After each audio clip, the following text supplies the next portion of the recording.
So Elissa is a cargo-carrying sailing ship that was launched in 1877. She had a really wild and varied life, mostly carrying commercial cargo. Some things that we do really know from her original launch and construction: the builder, Henry Fowler Watt, his family is still alive in England. We've had some connection with them. They're no longer in shipping, but we have some anecdotes from him.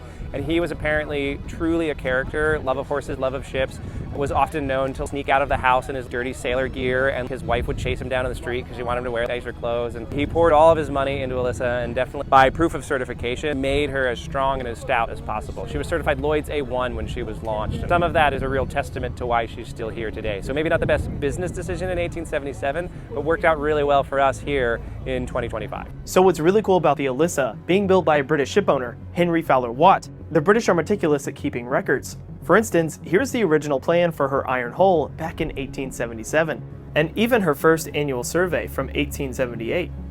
What's great about the Lloyd's Registry is we can track the Elissa through most of her early life.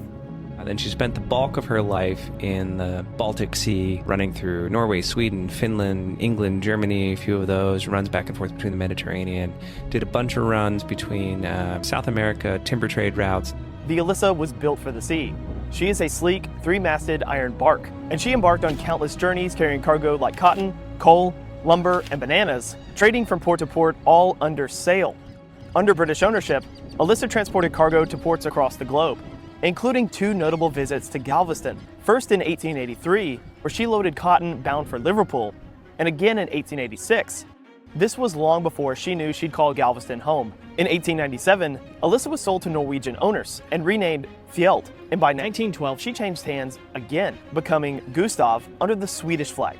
Her story and evolution continued in 1918, when Elissa was converted into a two-masted brigantine with an engine, adapting to the changing demands of maritime commerce. In 1930, under Finnish ownership, her masts and sails were reconfigured again and was technically a schooner, but by the 1960s, her usefulness began to fade. Now under Greek ownership, she was known as Christophoros. What are some of your favorite stories that you've heard about the Elissa before she was brought back to Galveston? I love one that she was smuggling cigarettes in the Aegean. I don't know if this is true or not, though it's in some of our books. It could be just a misnomer, but the story goes that they were changing their silhouette by putting up plywood cutouts on the side of the ship to make her look different. So from a distance, they thought it was a different ship. And even if that's not true, I think it makes a great story.